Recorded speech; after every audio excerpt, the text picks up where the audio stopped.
Parents of tweens, if you're familiar with far-off drop-offs... Dad, stop, right here. Or get DMs about what's for dinner, you may be experiencing tween milestones. For your son or daughter, these can start at age 9. HPV vaccination, a type of cancer prevention against certain HPV-related cancers, can start then too. For most, HPV clears on its own. But for those who don't clear the virus, it can cause certain cancers later in life. Embrace this phase. Help protect them in the next. Ask their doctor today about HPV vaccination. Brought to you by Merck.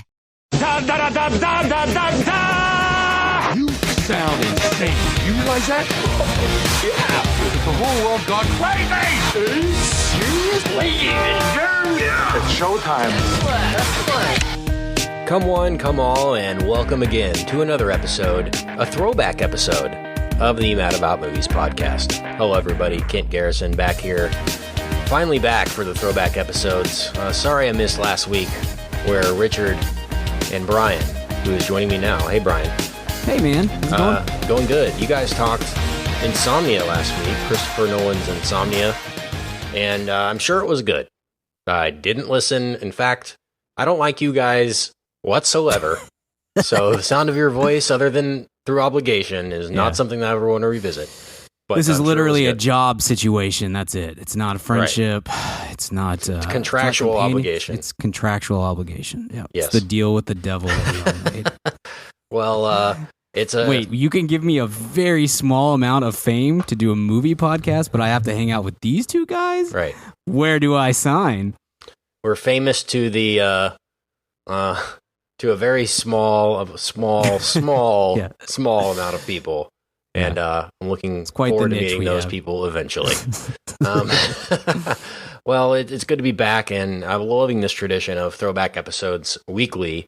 Mm-hmm. And I'm loving how we're kind of tying them into movies that are currently out or movies that are coming out, and kind of retrospectively looking out and looking back at some of the filmography from some directors that are releasing films this year and some movies that are getting sequels upcoming and things like that. I'm really enjoying this, and we should have just spun this off into a separate podcast and maybe doubled our audience or something. I don't know, but I'm really enjoying this, and I hope the listeners are too. Mm-hmm. This week, the topic is Black Hawk Down, and this is a movie that applies on a number of levels. First of all, Memorial Day is coming right up here in the States. Happy Memorial Day to those of you who are celebrating it now, and will be listening to this episode in the coming weeks. And we're hoping to do one more Memorial Day related episode at the end of the month, and that's a movie that is to be announced later, so stay tuned to all of our social media. And speaking of social media, look at that. What a segue, Kent. Jeez. We are like radio man right there. That's why they pay me literally basically nothing.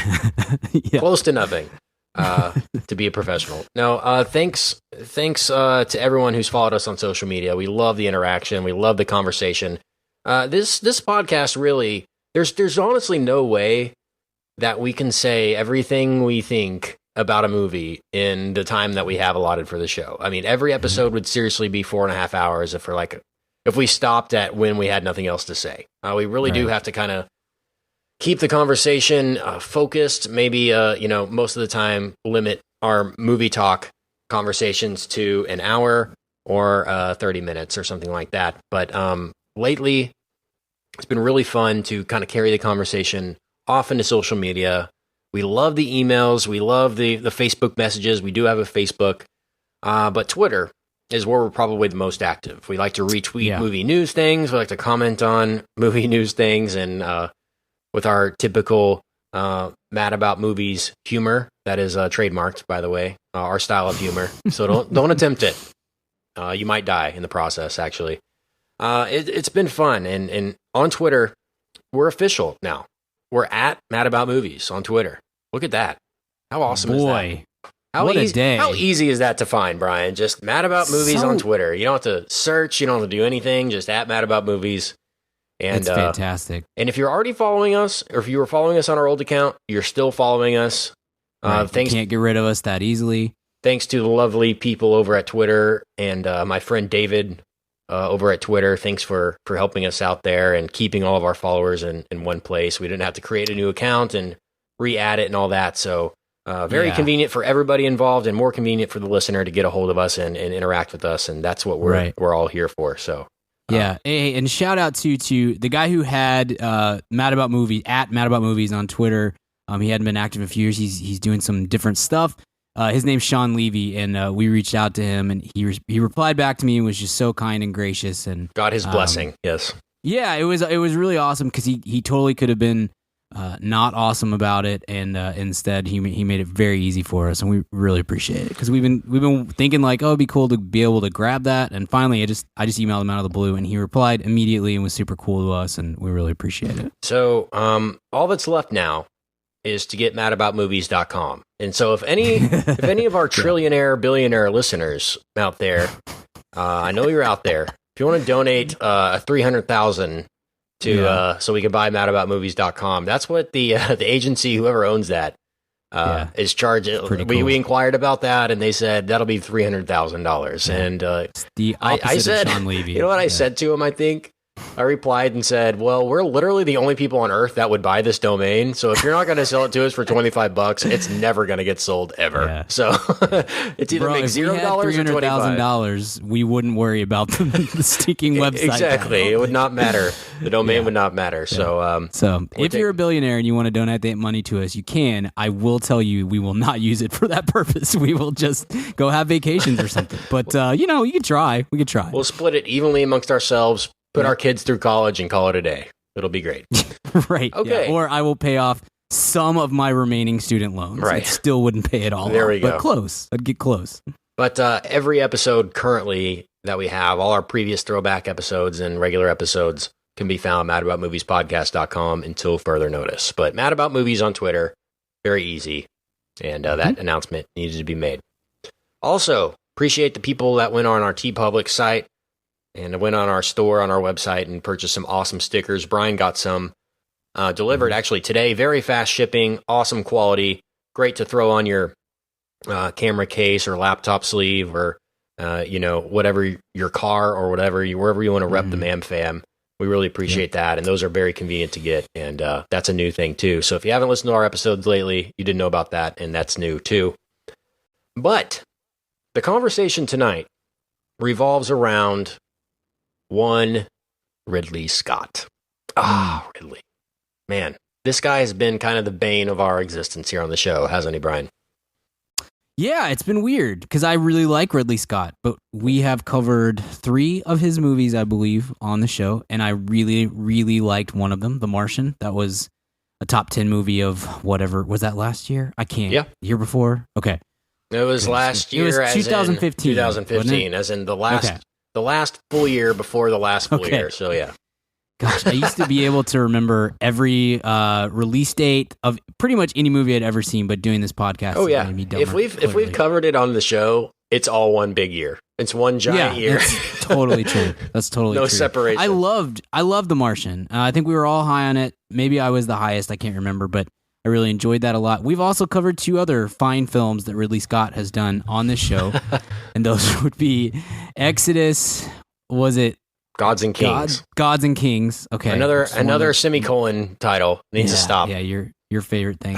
All it needed was like a cover song a slow cover song in the. I think it did have one. Perfect. I think it did. Gosh, willing to bet money that it did. Hymn or something. Yeah.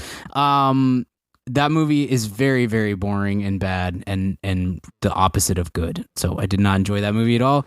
It is, however, I'm going to just go out. I'm just going to be real bold here and say it is 1,000 times better than The Counselor, which is one of the worst movies I've ever seen. And I'm scarred by that movie still to this day because of a very, I can't say it's a famous scene because no one saw that movie, thankfully, but there's a scene in that movie that I will never be able to forget, unfortunately, and it's a horrible, horrible film. So we're 1 for 3 on current Ridley Scott movies, and that's not great. But he's an interesting guy, dude. He's one of my favorites when he's on his game. We talked about Alien 2 or 3 weeks ago. I love Alien. That's one of my favorite movies ever.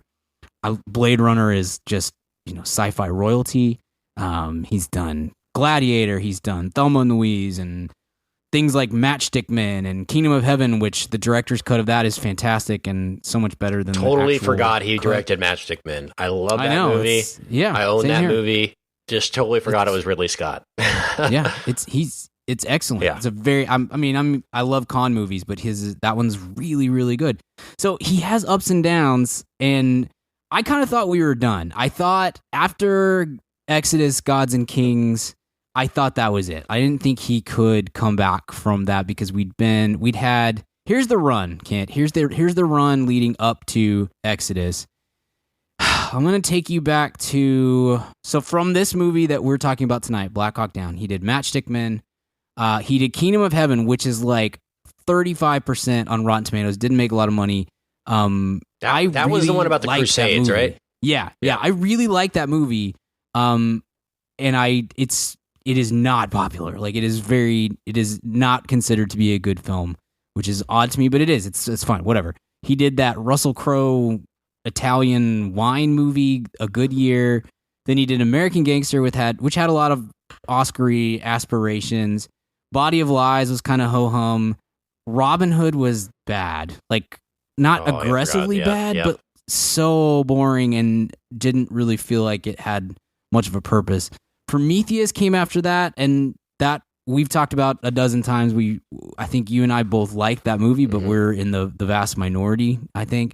And then he followed that with The Counselor and Exodus, Gods and Kings. And so that is the dip there from this movie Black Hawk Down to Exodus over a 12-year span was pretty brutal. That's a really rough go. And so that it was odd, man. Like I thought he was done, and then he came back with The Martian, and I loved that movie a lot. And so I don't know what to expect here. What do you expect? I want to hear what you have to say. What do you expect from Alien Covenant as far as like the quality of the work and whether or not we're going to come out of this with a positive vibe? I'm just looking back at The Counselor one more time, and dude, looking at this cast. It's directed by Ridley Scott. Gosh, we did an episode on it, so if you really care. You shouldn't care, but if you do, we did an episode.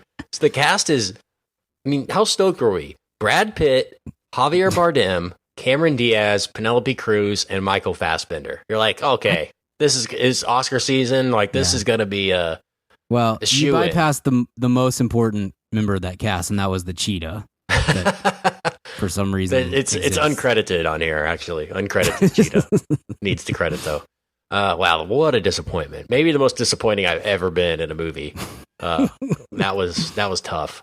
But man, Alien Covenant, what do I expect? I expect him to go all in on the horror aspect of this. I expect this to just be a lot less on the smart horror and more on the jump scares, aliens flying around, scary, in your face xenomorphs, like not hiding the xenomorph like you did in Alien, in Alien, you barely see it, but that's like Jaws, that's what makes it scary because you don't know where it is. It could be anywhere. And when you do see it, it's very scary. Now that they have CGI, I'm kind of scared what he's going to do with the xenomorphs and CGI. Like he's just it's going to be there all the time. It's going to be lame.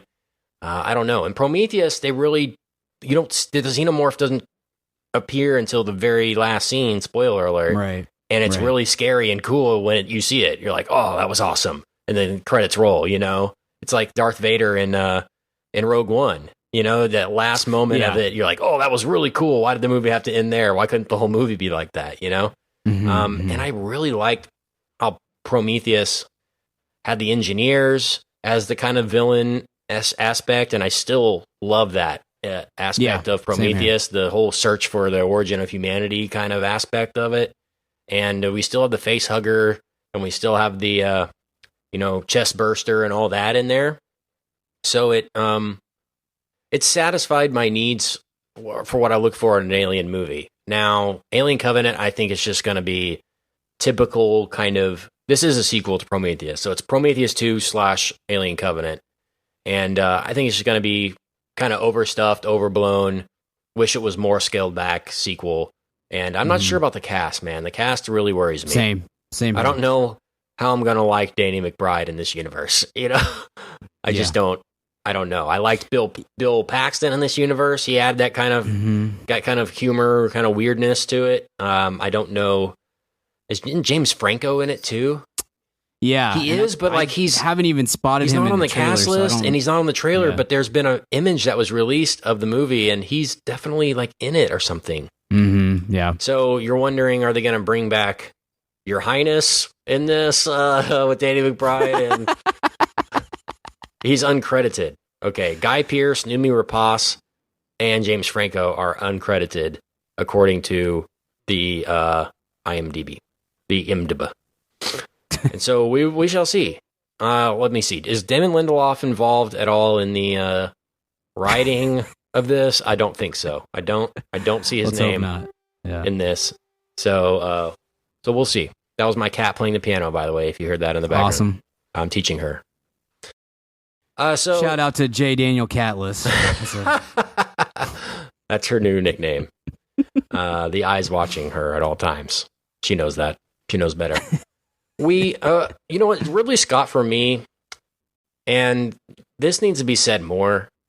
No matter how creative you are, no matter how talented you are, no matter how much experience you have, no matter how much credibility you have as a filmmaker, as a director, as a producer, as an actor, not everything works. It's just the fact of the matter. Sure. A movie can be well directed and not be a good movie. It's just you just never know. I think there's a quote, I can't remember who said it, but I remember it from film school that it's kind of a saying in Hollywood that nobody knows anything. Like that's it. Right. Nobody knows what's going to work. No one knew Napoleon Dynamite was going to work, for example, right? Yeah. Every sign actually told them that it wasn't going to work, you know? Right. Low budget, no name actors. It's a weird style that only Wes Anderson had proven to be successful at, and it was the biggest movie of the year and still is a huge cult classic, and people talk about it to this day. Nobody knows anything. Yeah. So I really take Ridley Scott as the example of that. I don't think any movies he's done are particularly poorly directed, but some of the stories work, some of them don't, some of the performances work, some of them don't. But when they do, I mean, The Martian was just the perfect storm of great adapted screenplay, great vision by Ridley Scott, and Matt Damon, Oscar nominated, I think, for that movie, or should have been if he wasn't. I can't remember. But I mean, wow, Robin Hood was bad. American Gangster too.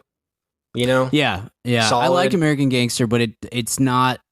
It hasn't. I don't know that it's aged well. It wasn't received as well as I kind of thought. I really liked it right when it came out. I really liked it. I liked maybe the first hour of the movie, but it just drags. It does.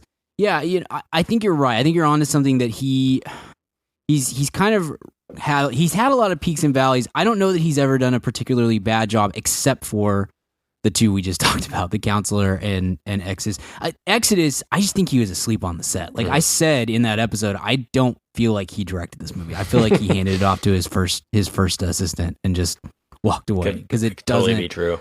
I don't know how that could play out. He had there's plenty of films in his early going that didn't go the way that they expected. Legend is kind of a cult classic movie, but it wasn't the hit that it was supposed to be at that time.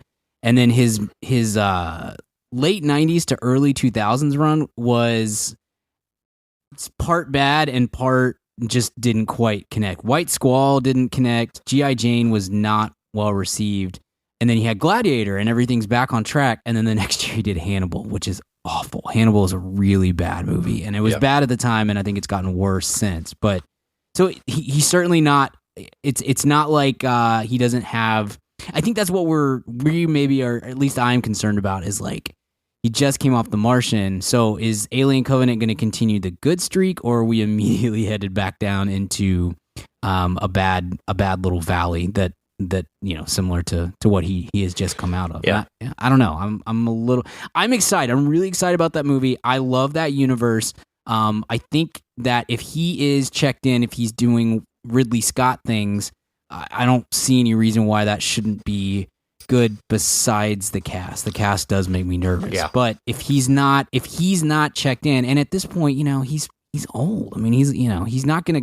He can't come to the set with the same amount of enthusiasm that he could have 20 years ago, because he's like, gosh, he's 70 years old or older. So regardless, it's hard. It's hard to do that every single day. So what are we going to get on that front? What you can give him credit for, though, and not a lot of directors are like this. In fact, very few are like this. He doesn't have one style, right? Yeah, He's totally. known for two of the most iconic sci-fi movies of all time, Alien and Blade Runner. But then he won Best Picture for a historical epic in Gladiator, right? It's totally different stuff. Magic Man is completely on the other side of the coin from those, tone-wise and style and subject matter. I really like how he just does whatever he likes. Like, he doesn't really care. Quentin Tarantino's like, yeah, I'm only going to do stuff that's Tarantino-y, right? And he, kind of has a revenge aspect or some violence, he comes up with his own stories, granted, I know that, but Wes Anderson's the same way. I couldn't see Wes Anderson directing Alien, at all. I would love to see that, but it just wouldn't happen. It's not on the cards. So I really, really admire that about Ridley Scott. Hey, what's up, ma'am fam? Kent here.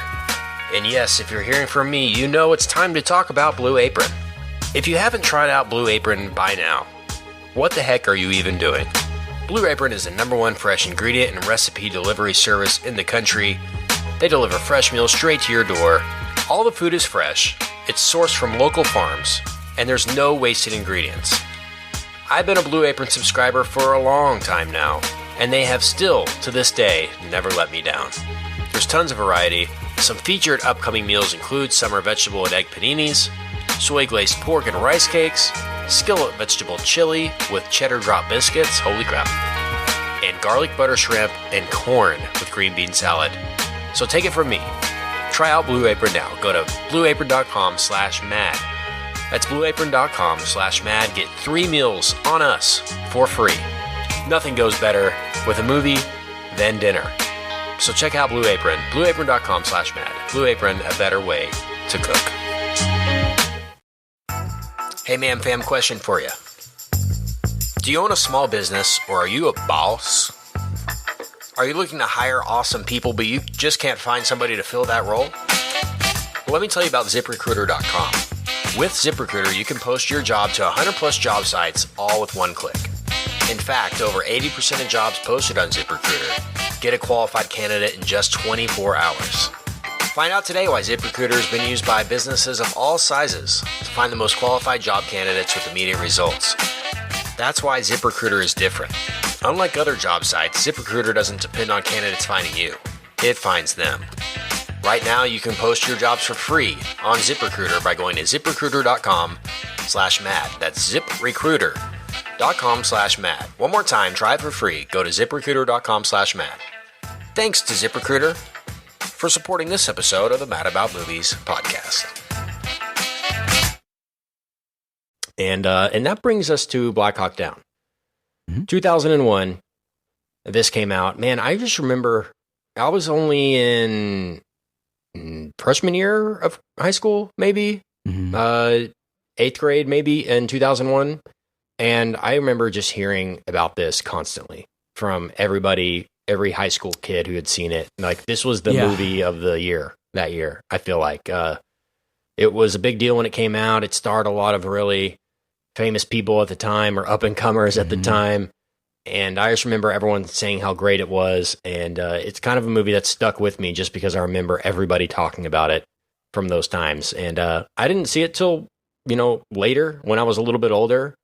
But man, revisiting it this week for this episode, what a really well done movie this is. And it honestly shocked me that Ridley Scott's at the helm here, considering what we know now here. I mean, it's almost impeccably or flawlessly directed in almost every way. I mean, the war is not easy to shoot, I'm sure. Make it believable, like that an actual war is happening, and this is very believable. And it focuses on several aspects of war, not just the violence of war, not just the being away from your family aspect of war. It really hits all the notes, and it's not exactly the most famous war. This is not World War II. This is not the Vietnam War. It's a very isolated incident, right. And I think he really sheds a lot of light on that. Probably a lot of people didn't know about the Somali situation before Black Hawk Down. And so that's doing a public setup. It's really doing a public service for him to have made this film, and to kind of give the respect and honor that these soldiers deserved in a great way, Man, just going back and watching it. Remember when Josh Hartnett was like the next Tom Cruise?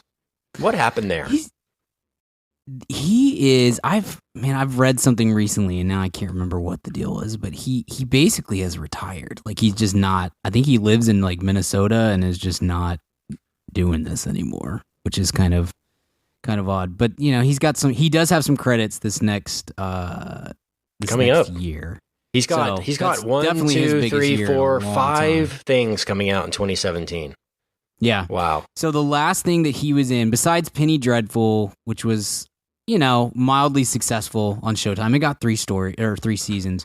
The last time he was in a movie or TV show that actually got a release was 30 Days of Night. Yeah, 2007, 30 Days of Night. So 10 years kind of just, I don't know, biding his time or something. But yeah, you're right. This was right in the middle of the era of Josh Hartnett. We're coming off Pearl Harbor and and we got this. Then it's 40 Days and Nights, Hollywood Homicide, Wicker Park, Sin City, Lucky Number 11, The Black Dahlia, Resurrecting the Champ, 30 Days of Night, and then he's just gone. He's just out the door.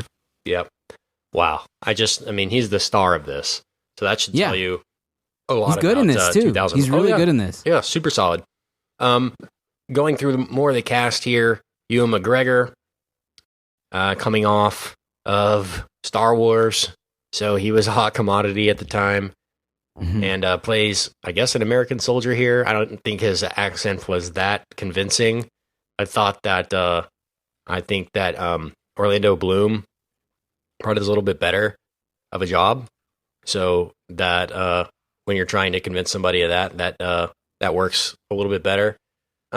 Eric Bana, too. Yeah, nothing says early aughts like Eric Bana. Am I right, dude? I love Eric Bana. He was the only part of King Arthur that I liked besides the giant snake. He's a guy that this is his first American film, by the way. And I think he's great in the role. I think he really kind of absorbs and then projects what that character is supposed to be, the Delta Force guy. Like that's a really he doesn't necessarily carry the movie because no one in this movie is asked to carry it, but those are the scenes on the rewatch that I perk up in the most, of just like, this guy's so stinking good. I think he's legitimately good in everything that he's done, even when he's done bad movies like Hulk and Troy and trying to go through some of the other stuff. I mean, he's had kind of a weird run as of late, but I always look forward to him on Star screen, Trek. And he's solid in Star Trek. I think for me, he was the best performance in the movie. And again, it's not a movie that requires, certainly not a showy type of performance from him or really anybody else, because everybody's on screen for 12 seconds at a time, and then they've just got to react and move and stuff, and then you're kind of like, I don't even know who's on screen anymore because it's moving so fast. But every time he's there, I was like, I'm in. This guy's so good. Yeah. The movie starts out with a quote from Plato that says, only the dead have seen the end of war. And man, it's just crazy to think that right now things are happening exactly like this movie all around the world, right? Again, not a huge, it was at the time it was a big deal, but not the Great War for sure, Right. And you don't have to, there doesn't have to be the Great War for something to be as serious as this going on. Yeah.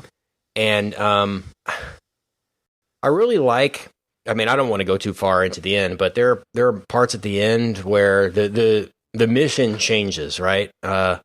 Things happen in war that are unexpected, right? I think Eric Bana says in the movie, you know, we don't choose the people that fell out of the helicopter. You know, nobody volunteered to be the person that got shot driving the Humvee, right? Things happen to everybody unexpected, and it's about how you react to those unexpected things and how you come together as one to overcome them that really, at the end of the day, wins the war. That's a really effective kind of monologue he has there. And again, I hate to reference this quote again, but nobody knows anything. You know, you go in there with a plan, and as Mike Tyson said, everybody has a plan until you get punched in the face, right? Going into a war, I'm sure, is not an easy task. In fact, I know it's not an easy task. And this movie kind of proves that no matter how much you think about a situation or how much we're going to go in there 8 days, we'll be right out, see you guys back home, you know? You get in there, and definitely that's not the case, you know? And man, you got to admire the people that went through this. But again, this movie does a great job of not only showing what happened, but also very respectfully depicting their sacrifice in a non-showy way, not in a Congressional Medal of Freedom kind of a way, a Forrest Gumpy kind of a way, right? In fact, not at all. Not at all. This is there's a scene at the beginning of the movie where they're all packing up for the mission. All the soldiers are like packing their bags for the mission, and one of the soldiers is like, you don't need to fill that canteen. We're going to be out there. Right. We're going to not even have time to drink, you know? Or you don't need that night vision. We're only going to be out there during the day, you know? And man, if that's not a sign of things to come, then I don't know what is. Have you noticed, like, is it a requirement, Brian, and correct me if I'm wrong, that if you're flying in a helicopter in a movie, either Creedence Clearwater Revival or Jimi Hendrix has to be playing in the background, right? One of those two. In this movie, it's a Stevie Ray Vaughan cover of Jimi Hendrix Voodoo Child. So they're like, maybe we could have Hendrix, but what if it's not Hendrix? What if it's a cover of Hendrix? Game changer. It works. Total game changer. Yeah. By the way, guess who did the score for this? Hans Zimmer did the score for Black Hawk Down. Why does the theme song sound exactly like Scarborough Fair by Simon and Garfunkel? I could not get that out of my head. It's the exact same like melody as Scarborough, like dun dun dun dun dun dun dun dun. Like that's the exact melody. Like that's clearly Simon and Garfunkel. Hans, what are you trying to? And in the middle of a war, that's kind of the last thing I want to hear in a movie is Simon and Garfunkel. Yeah, that doesn't pump you up to go. Hey, I've said on the show, wreck shop. Yeah. Huge Simon and Garfunkel fan. Can't stand Paul Simon or Art Garfunkel, but in tandem, greatness. Yeah. Love it. You're just racist against bongos. I do. I do not like Paul's bongo work. No, I don't. You can put that on the record. That was just, I mean, very cliche moment, but again, I think it's kind of a requirement that you have some kind of classic rock playing as you're flying in a helicopter across the country. It's funny when they're flying. It reminded me a little bit of Full Metal Jacket, which we talked about a couple weeks ago on Throwback, where they're flying across the countryside, and one of them says, "You guys want dinner?" As they're showing like wild boars, and then it just cuts to a boar on like a rotisserie, and Eric Bana is like looking at it like, ugh. Yeah, that's great. That's a good moment. Yeah, I thought that was kind of clear homage. Gosh, I can't even homage. I just said montage. Good gracious, sorry. Yeah, clear homage to Full Metal Jacket. But I probably wouldn't have even thought about that if we hadn't rewatched Full Metal Jacket like 2 weeks. That might be the most disturbing scene in Full Metal Jacket of a number of disturbing scenes where the guy is just offing innocent civilians, going, "Get some, get some." That is great. Not great at all. Another aspect of this that, this is small little details that really throws in are, they're in the middle of the first kind of incident, and somebody's shooting like an automatic gun or a Gatling gun of some kind, and Josh Hartnett's like on the ground, and I think the Gatling gun is mounted on a rooftop of some kind, and the Gatling gun is firing away, just going to town, and all of the shell cartridges are falling on Josh Hartnett, and one of them, all the brass is covering him, and one like falls into his shirt and is like burning him. You know, like that's a very small thing that you would never ordinarily put in a movie because, like, of course, you know, it sucks to be there, but those are the small things that happen in a war that you don't think about. Other than getting shot, there are other ways to get hurt and killed, even. Right. Ridley Scott and Mark Bowden wrote the book. Actually, he first wrote I read this today. He wrote a 29-part series in the Philadelphia Inquirer that led to the book. And then Ken Nolan wrote the screenplay.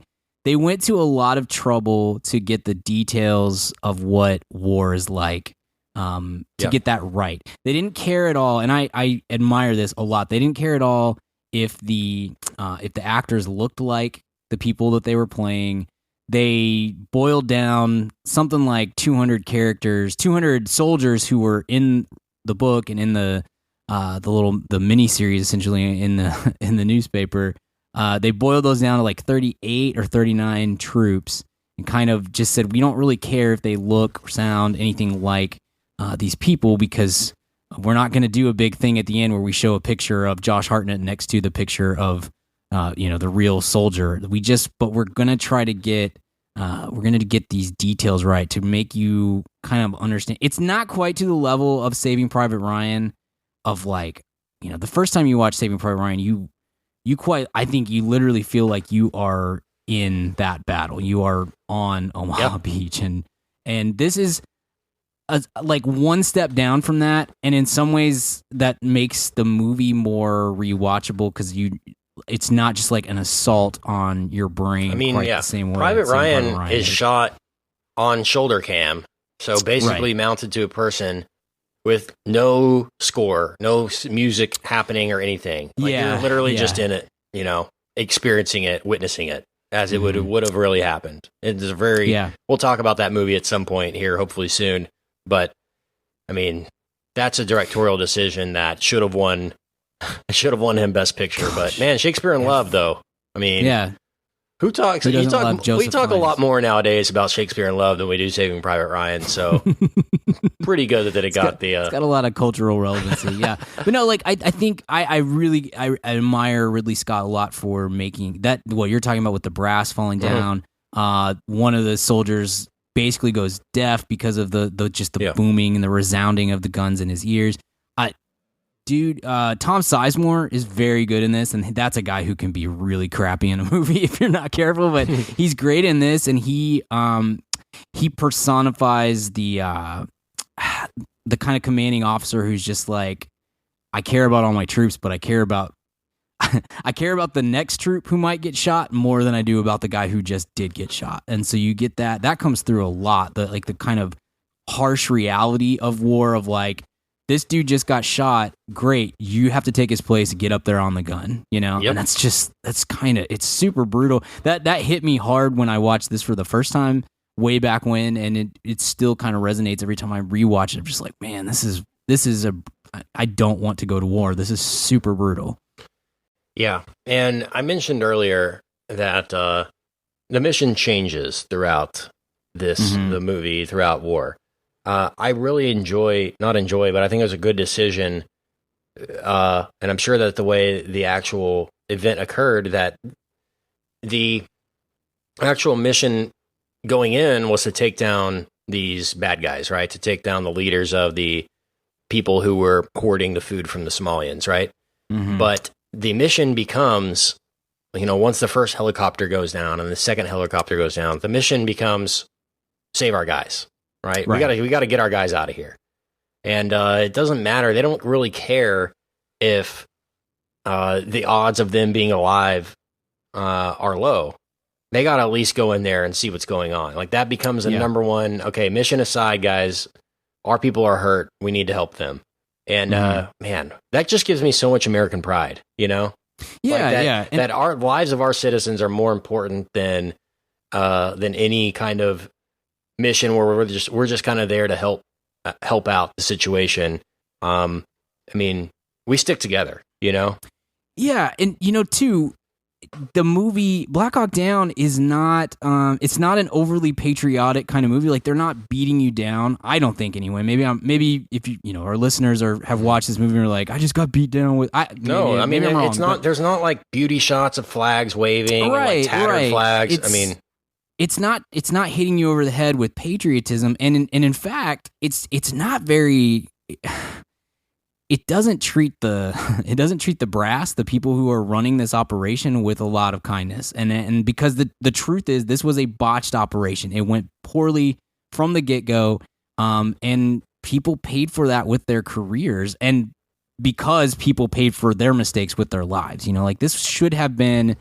They expected this to be an in-and-out operation, and maybe not even any guns fired, but certainly not like this. And it was, it's a bad deal, and it didn't go well. And they hit that pretty hard. The guys, I'm not going to look up their names. The guys who are running the operation from the helicopter up above all the action, they don't come off very well. And that's because they shouldn't, because they didn't, this didn't go the way that it should have gone, and it cost Americans their lives. But I'm with you to your point, Ken, and I've rambled there, but I love that I like to feel good about my country. Sometimes that's not happening a lot lately, but I would like to be in that place. What I would really like is to feel that organically and naturally, and that is something that I think comes through quite beautifully within this movie. Is just like the idea of no soldiers left behind, whether he's alive or dead.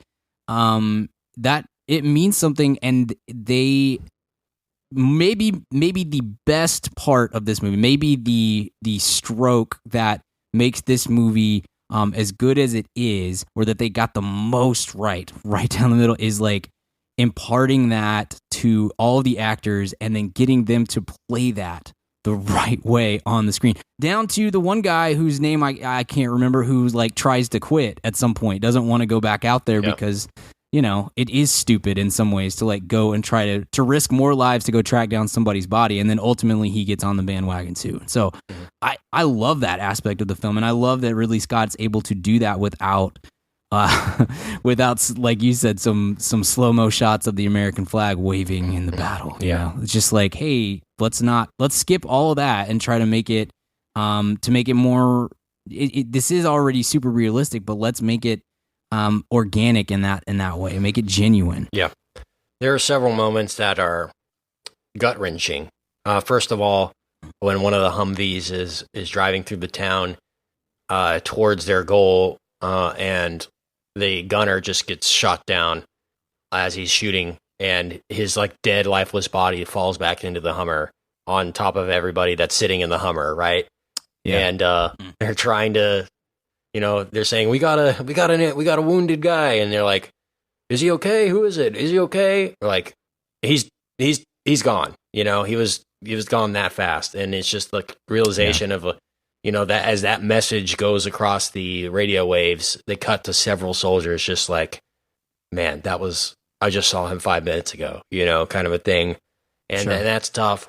And another time when another Humvee is driving through the town, and they're just getting shot up from every direction, and the actual driver gets, I don't know, shot, but I think shrapnel gets in his face or broken glass, and his entire face is just covered in cuts and blood, and they have to stop the Humvee, and he says, I think the general calls back to the base and says, we can't make it there. We're not going to make it to the down chopper. We gotta regroup. We gotta go back. And the general says, I need your 100% honest assumption. Can you make it there? And then he turns back and looks back, and everybody's like basically dead in the car, except for the driver who can't see a thing. And he's like, I can't see crap, Sarge. And he's like, negative. Need to go back. Oh, that's so tough to watch. Another scene is where a guy's basically cut in half.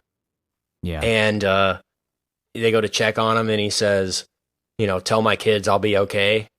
And the soldier knows he can't tell his kids that, because it's not true. Oh, that's really tough too. And man, the most squirmish part of the film is when the femoral artery ruptures and he's out of morphine and IVs, and he has to save this guy's life. I mean, it's his job as a medic to save this guy's life at all costs, you know? Yeah. And, you know, they pin him down. He's like, all right, now you hold open the wound. You hold his hand so he doesn't go crazy. And I'm going to stick my hand in there and grab the femoral artery because it had gotten sucked up into his like pelvis, basically, from his leg to his pelvis. He had to go in there and grab it, and so he can pinch it off so it would stop bleeding. I mean, oh my Lord. You know, I can't imagine that. I can't comprehend anything close to that ever happening in my life or to anyone, but to know that it does happen regularly and that there are people out there that volunteer to do it for us is incredible. Mm-hmm. So, I mean, it just gives me the goosebumps thinking about how happy and proud I am of those people and how much I respect them and how much respect they deserve. So that's tough as well. But what are some kind of patriotic moments for you in this film? Again, it's not overly patriotic, but makes you proud. Yeah. My favorite has always been Eric Bana's character. I'm gonna have to look up his name because I keep mentioning him. Hoot is the character's name. Mm-hmm. Hoot requesting permission to go back into the worst situation he's ever going to be in his life to try to rescue some other people, some of which are already dead. You know, he's like knows that he's just going back in to try to bring back their bodies. That always worked for me, and I like that. Then he teams up with Eversman, Josh Hartnett's character, and they kind of that sort of salvages what's happening with his men. But just that he is like, we can't find a way to get the Humvee in. It's going to take a while to get around. We'll just kind of drive. And he's just like, you know what? Just stop the Humvee. I'm going in. I'm just going to go do this thing. It's pretty awesome. And he delivers that. It's the way he does it. And I think this is what I really like about it. And it plays to the whole idea that the patriotism within this movie is not, overbearing and beating you over the head with it. He does it. He says that in such a matter-of-fact way. It's not a commanding or showy, like super dramatic kind of way of like, I've got to get in there and save those men or anything like that. He just says, stop the Hummer, I'm getting out. And it's just like, and it's like, there's no question about what he's about to do. And it's really, I don't know. I've always really liked that sequence a lot. And this is probably, the 10th time that I've watched the movie, and it hit me again of like, man, that's so cool. The choice of how to deliver that is awesome. I agree. Man, there's a lot to take in with this one. I mean, it's nonstop. There's the moment that kind of gets me too is I think they're at Mission Control or wherever, and they say, "Sir, the entire town is on them," and they cuts back to one of the soldiers, I guess, in a down chopper or Humvee, and you look around, and every citizen in the town is shooting at him. Right? It's basically one troop against an entire city of people because everybody has a gun and everybody's trying to kill them. I mean, it's harrowing to watch and witness, and I'm sure that's how it really was. But man, the fact that they were armed like they were too, the Somalians, is it's crazy to think about. But okay, what else we got here? There's a scene where the warlord, who does he capture?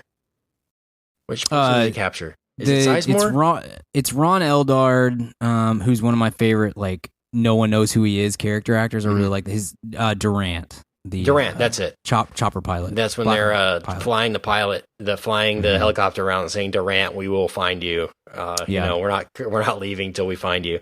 When he's in there and the warlord says, or offers him a smoke, and he says no, and then he says, oh yeah, I forgot, Americans don't smoke anymore.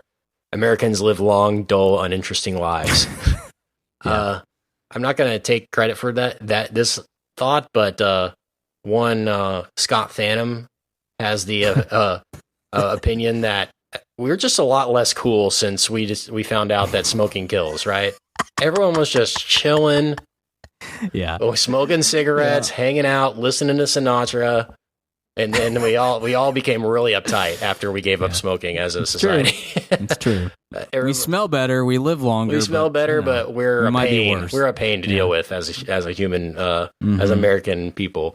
That just reminded me of his kind of synopsis on smoking needs to make a resurgence in the America. Oh, we got e-cigs than vaping though, so it kind of that. Yeah. Okay. Any other thoughts on this? I love how it's shot too. I know we mentioned that a little bit, but it's a kind of a combination of putting it on the tripod, putting it on the dolly, and the aerial shots and the kind of point of view right in the middle of the action stuff. I love the colors of this movie. The color contrast is very contrasty. A lot of bright colors, a lot of green in the movie, a lot of green and red. There's another scene, I can't remember who it was again, but when they're in the actual medic tent and they just look down and see a pool of blood forming, and he goes down with a towel and starts like wiping up the blood. That's another pretty iconic image in the movie too, where he's like coming to the realization like, oh my gosh, I'm wiping up this man's pool of blood on the ground. Right. You know, that's another little detail that Ridley threw in there. So, yes. Like I said, impeccably shot, solid acting. They don't give these guys a lot to work with. I guess Eric Bana is probably the most has the most impactful lines, but as soldiers, this reminds me a lot of Band of Brothers. Like everybody has kind of a small but solid role in the movie, an important role, and yeah, well executed.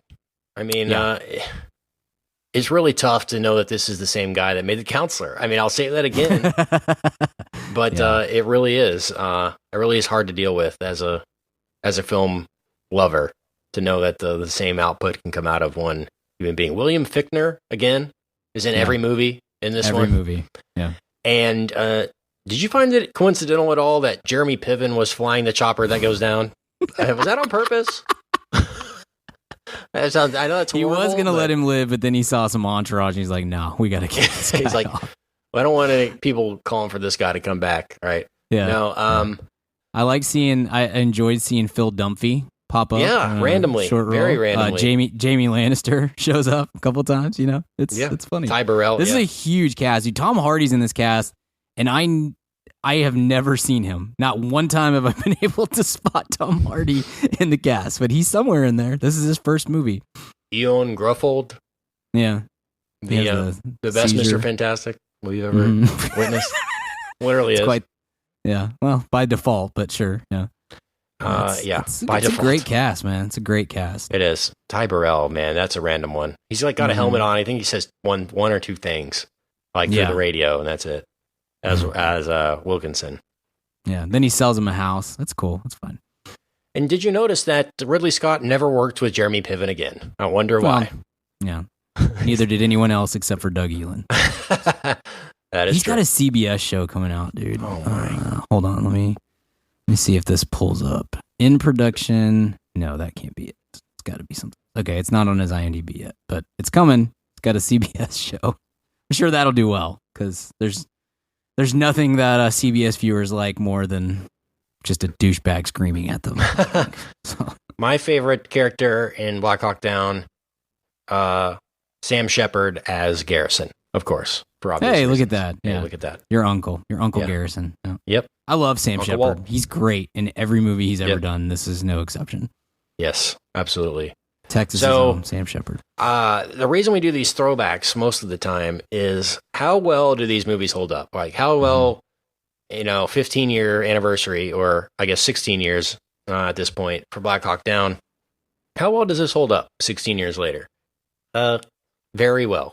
Very solidly well. It makes me wonder why Ridley Scott doesn't focus more on these types of stories and do more war movies. Maybe they take so much out of you as a filmmaker to do. He actually is doing one next. It says after Alien Covenant called Battle of Britain, which is about the Battle of Britain.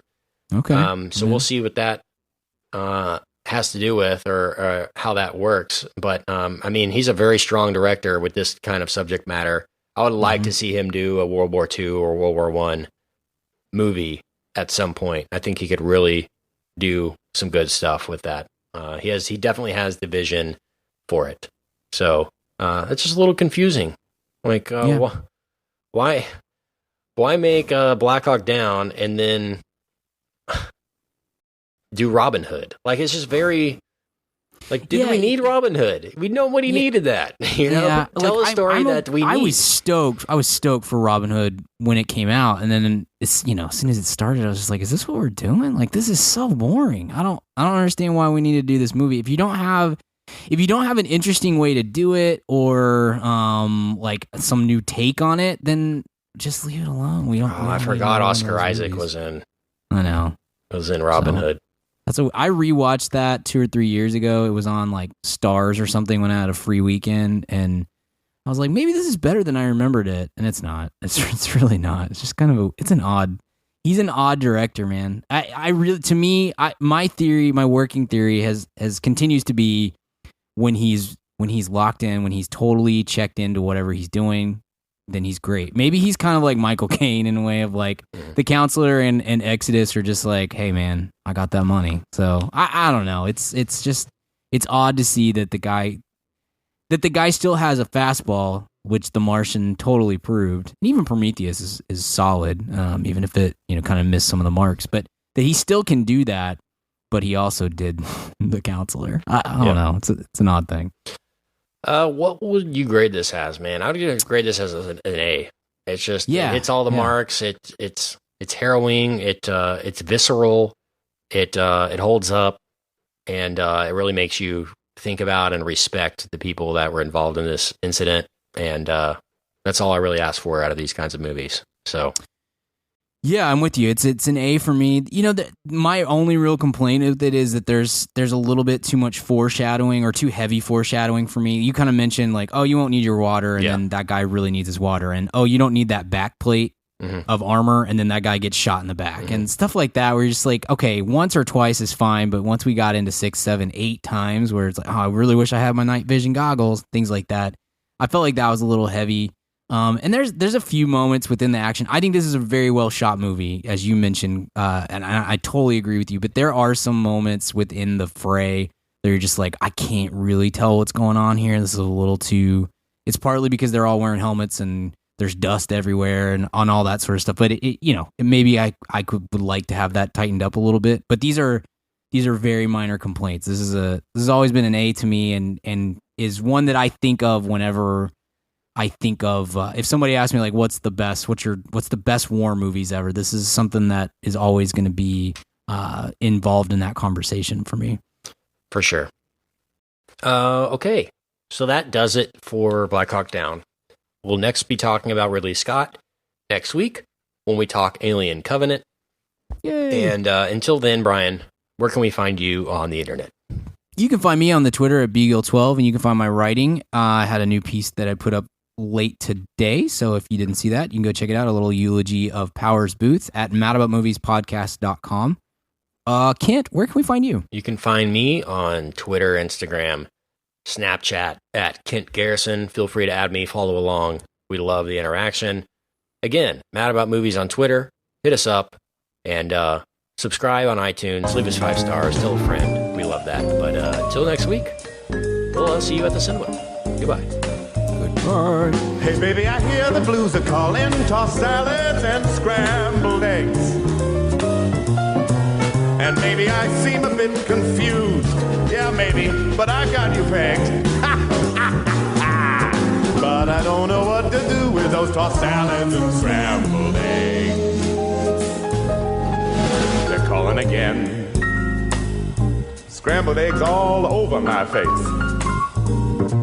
They're making me yah-yah, the salads and scrambled eggs. They're calling again.